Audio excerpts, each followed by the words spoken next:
Spider-Man 2.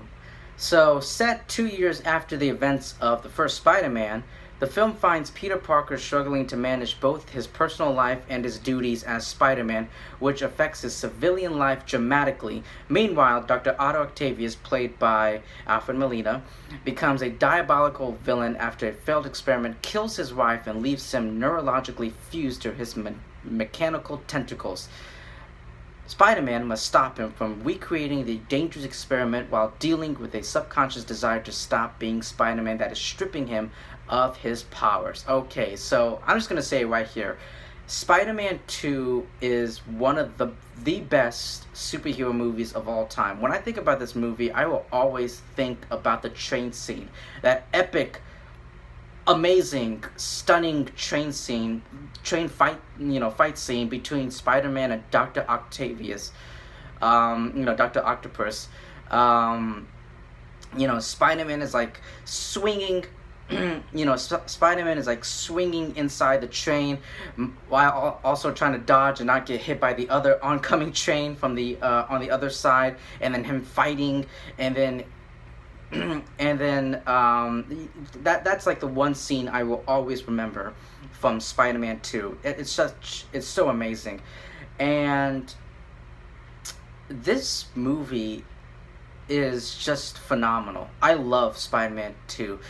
And Spider-Man 2 is an amazing movie, and the way the movie, action is very great.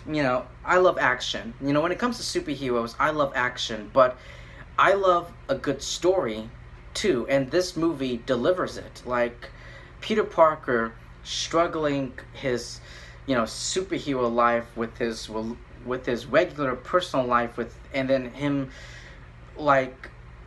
his powers are going away. His romance with Mary Jane is broken. His friendship with Harry Osborn is broken. And then he loses his powers. He falls down. And then he has this dream scene with Uncle Ben. It's like, and he's like, I'm Spider-Man no more.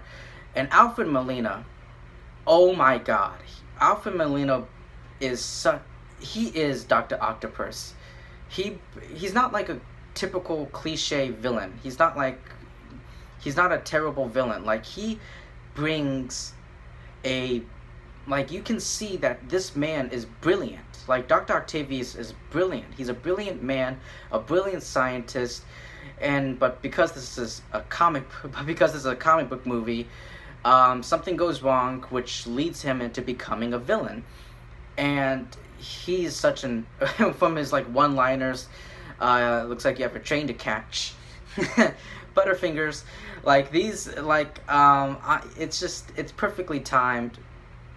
The one-liners are perfectly timed, and I loved it.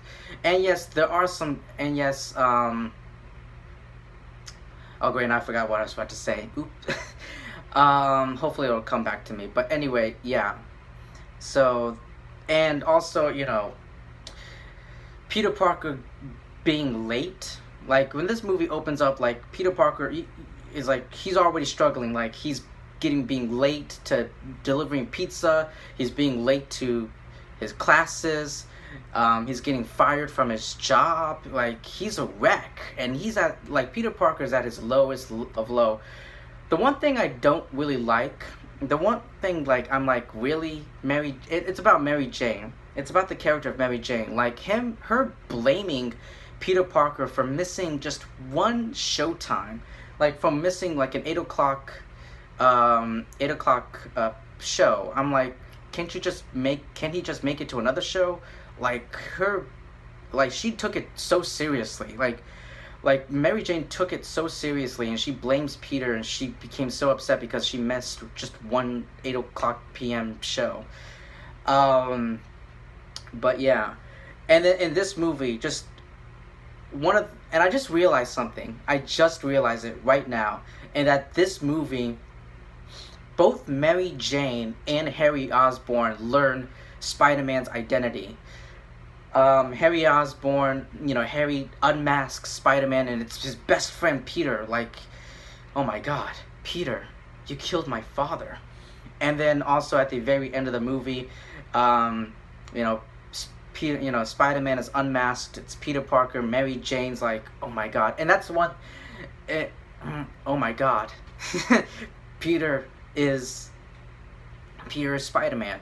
So yeah, both of them, both of them learning that Peter is Spider-Man. So I just realized that in this movie, alone in this movie. So yeah, J.K. Simmons continues to be phenomenal as J. Jonah Jameson.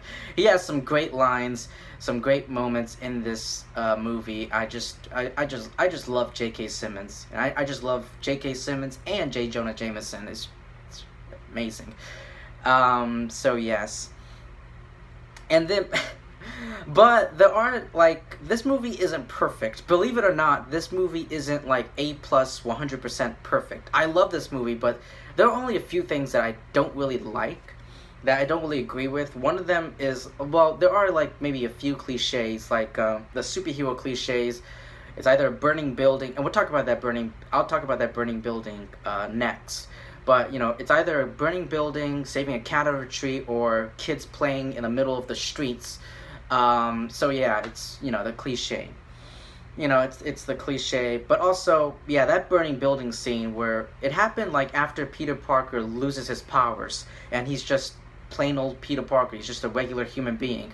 And he was brave. He was brave enough to go into that burning building, and there was that little girl who was trapped inside that building, and then Peter ran in and saved her, and then I don't know, it just felt weird, and it just felt weird and out of place, especially how it was very unrealistic how a little girl had a little, like, I don't know how old she is, maybe like 5-ish, maybe less than 5, little girl who just picked up a full grown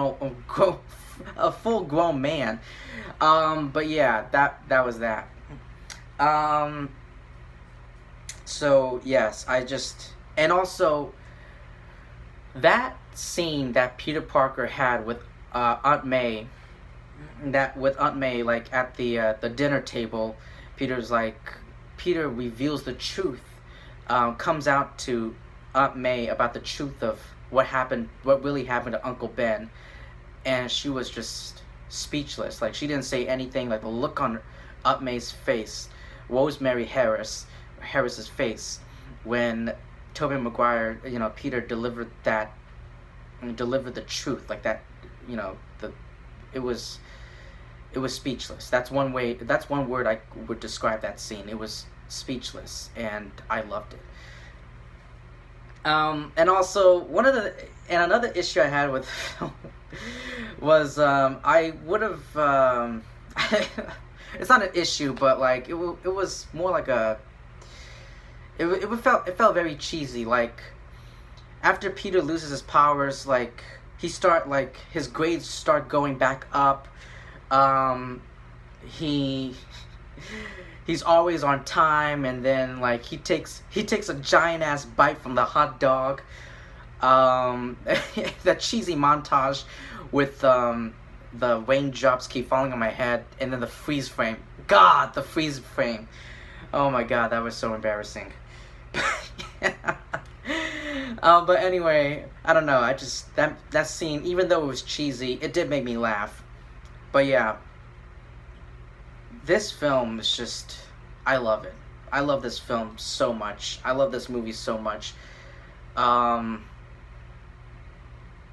then like at the very end of the movie, where Mary Jane, it's the wedding, but Mary Jane decides not to marry John Jameson.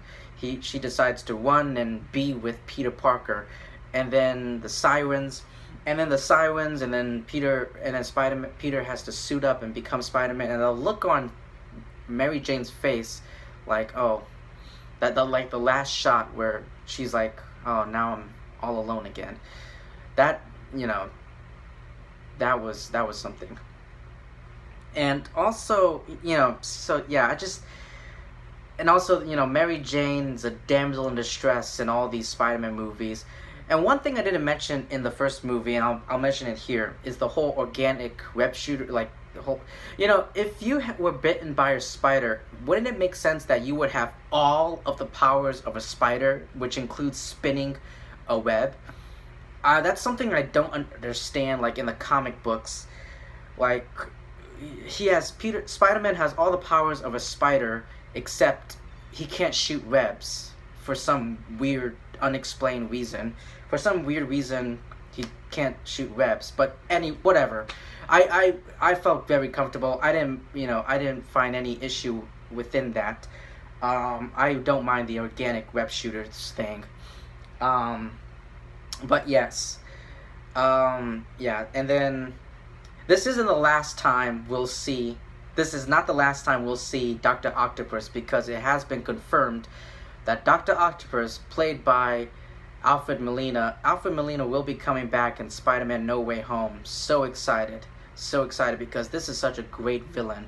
He's such a great villain. Dr. Octopus is one of my favorite villains of all time, and it's mostly due to Alfred Molina's amazing and stellar performance that he brings to the character. So yes, I could go on, but I think I'll leave it there. So yeah, I think I said everything that I needed to say. But yeah, if you've seen Spider-Man 2, let me know what you thought about it in the comment section below. Thank you so much for taking your time to listen to my review. Please like, comment, subscribe, share this video, and I will see you soon.